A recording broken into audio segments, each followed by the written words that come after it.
नमस्कार। आज आपण जवसाची चटणी बघणार आहोत। अगदी झटपट होणारी ही जवसाची चटणी शिवाय 2-3 महिने आरामात राहते। इथे जवसामध्ये भरपूर प्रमाणात विटॅमिन्स, मिनरल्स आणि भरपूर प्रमाणात फायबर्स असतात। त्यामुळे हे जवस खाण्याचे फायदेही भरपूर आहेत। तुम्ही जवस भिजवून खाऊ शकता किंवा संध्याकाळी 1 लिटर उकळत्या पाण्यात 3 चमचे जवस टाकून रात्रभर भिजत ठेवून सकाळी ते पाणी काढून भिजवलेले जवस तुम्ही खाऊ शकता। अशा प्रकारे जवस खाण्याचे भरपूर असे फायदे आहेत। पोट नियमित साफ राहते, जवस खाल्ल्यामुळे रक्तदाब आटोक्यात राहते, कोलेस्ट्रॉल नियंत्रणात राहते। चला मग आपण जवसाची चटणी करायला घेऊयात। इथे मी 1/2 किलो एवढे जवस घेतलेले आहेत। आता हे जवस आपल्याला चांगले भाजून घ्यायचे आहेत।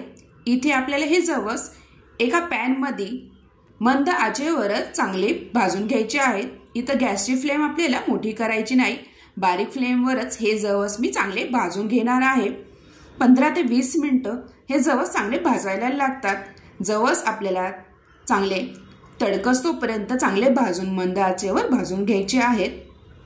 तुम्ही हे जवस नुसते भाजूनही एका डब्यात ठेवून नुसतेही खाऊ शकता, तसेही खाल्ले तरीही चांगले लागतात। जवस जसं आपण बडीशोप खातो तसे हे जवस खायलाही छान लागतात। अशा प्रकारे मी भरपूर वेळ हे जवस चांगले भाजून घेतले आहेत, 20 ते 25 मिनिटं। आता हे जवस थोडे थोडे करून तडकायला लागलेले आहेत। तुम्ही एक दाणा खाऊन बघू शकता चांगले फुगले आहेत आपले जवस की नाही। छान इथे आपले जवस तडकतात, त्यावेळेस तुम्ही समजून जा जवस हे चांगले भाजले गेलेले आहेत। आणि लक्षात ठेवा गॅसची फ्लेम आपल्याला बारीक ठेवूनच हे जवस चांगले भाजून घ्यायचे आहे, कारण का गॅसची फ्लेम मोठी ठेवली तर जवस करपले आहे की नाही हे पण कळणार नाही। कलर जवसाचा तसा असतो, त्यामुळे आपल्याला हे जवस चांगले तडकस्तोपर्यंत मंद आचेवर भाजून घ्यायचे आहेत।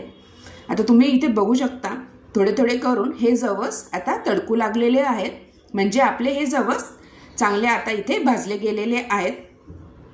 आता जवस भाजले गेले की आपल्याला एका भांड्यात काढून ठेवायचे आहे।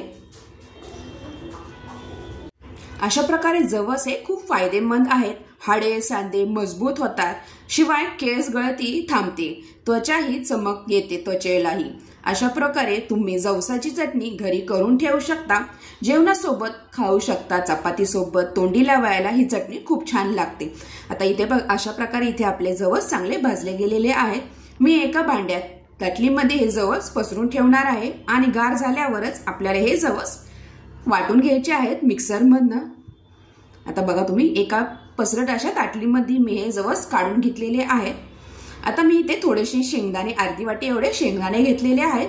शेंगदाणे हे ऑप्शनल आहेत, तुम्हाला जर शेंगदाणे टाकायचे असेल तर टाकू शकता। इथे शेंगदाणे नाही टाकले, नुसती चटणी लसूण तिखट मीठ टाकून वाटली तरीही चांगले लागतात, पण शेंगदाण्यामुळे ही चटणी अशी कोरडी सुटसुटीत होते, त्यामुळे मी इथे थोडेसे अर्धा वाटी एवढे शेंगदाणे घेतलेले आहेत।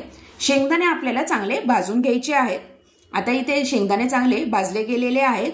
आता शेंगदाणे हे आपल्याला एका भांड्यात काढून घ्यायचे आहेत। तर चांगले शेंगदाणे इथे आपले भाजले गेलेले आहेत। आता मी हे शेंगदाणे एका भांड्यात काढून घेणार आहे व त्याच पॅन मध्ये आपल्याला आता थोडंसं लसूण मी इथे घेणार आहे। लसणामुळेही, लसूण जिरे यामुळेही या जवसाच्या चटणीला चव छान येते। आता इथे शेंगदाणे आपले भाजले गेलेले आहेत। आता हेही आपण एका भांड्यात काढून ठेवूया। हे सगळे साहित्य गार झाल्यावरच आपल्याला मिक्सरच्या भांड्यात वाटून घ्यायचे आहे। आता त्याच पॅन मध्ये मी थोडेसे इथे तेल घालणार आहे आणि त्या तेलामध्ये आपल्याला लसूण थोडासा परतून घ्यायचा आहे। लसूण आणि थोडेसे इथे जिरे आपल्याला इथे या तेलामध्ये परतून घ्यायचं आहे। थोडंसंच मी इथे चमचाभर एवढे तेल टाकलेले आहे आणि इथे 8-10 पाकळ्या इथे लसणाच्या घेतलेल्या आहेत। आपल्याला हा लसूण थोडासा तेलमध्ये चांगला परतून घ्यायचा आहे।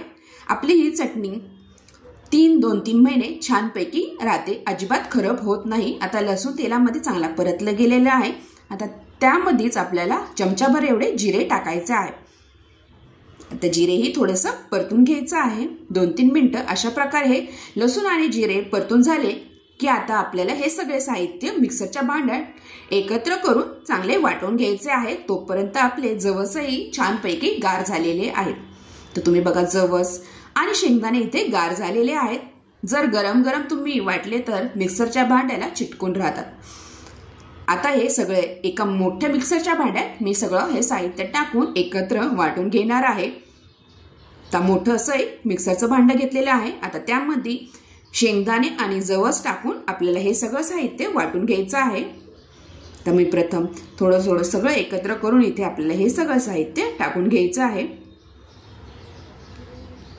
आणि आपण जे लसूण आणि जिरे थोडेसे भाजले होते तेलामध्ये तेही टाकायचे आहे। आणि इथं आपल्याला चवीनुसार मीठ वापरायचं आहे। आणि तुम्हाला जवसाची चटणी जशी तिखट हवी आहे तशी तुम्ही इथे लाल तिखट, लाल मिरची पावडर इथे टाकू शकता। तिखट असली छान लागते ही जवसाची चटणी। आता इथे चवीनुसार मी मीठ टाकलेले आहे आणि इथे आपल्याला लाल मिरची पावडर टाकायची आहे। अशा प्रकारे आपली इथे झटपट 2-3 महिने आरामात राहणारी ही जवसाची चटणी शिवाय तोंडाची चव वाढवणारी झटपट रेडी होते। आता इथे थोडंसं आपल्याला हिंग टाकायचं आहे आणि लाल तिखट आपल्याला इथे आपल्या आवडीनुसार वापरायचं आहे। आता अशा प्रकारे मी इथे सगळे साहित्य टाकून झाल्यानंतर आपल्याला मिक्सरचे बटन चालू बंद करून ही चटणी चांगली वाटून घ्यायची आहे। तर मी हे सगळं मिक्सरचं भांडं झाकण लावून चांगली चटणी वाटून घेणार आहे। अशा प्रकारे इथे चांगली सुटसुटीत आपली मस्त इथे चटणी आपली जवसाची रेडी झालेली आहे। तुम्ही एका डब्यात भरून जेवणाच्या वेळेस चमचाभर घेऊन त्यावर तुम्ही थोडंसं तूप किंवा तेल लावून ही चटणी खाऊ शकता किंवा नुसतीही खाल्ली तरीही छान लागते। ही जवसाची चटणी जेवणासोबत जेवणाची चव वाढवणारी अशी ही जवसाची चटणी फायदेमंद। तुम्हाला ही रेसिपी कशी वाटली नक्की कमेंटद्वारा कळवा।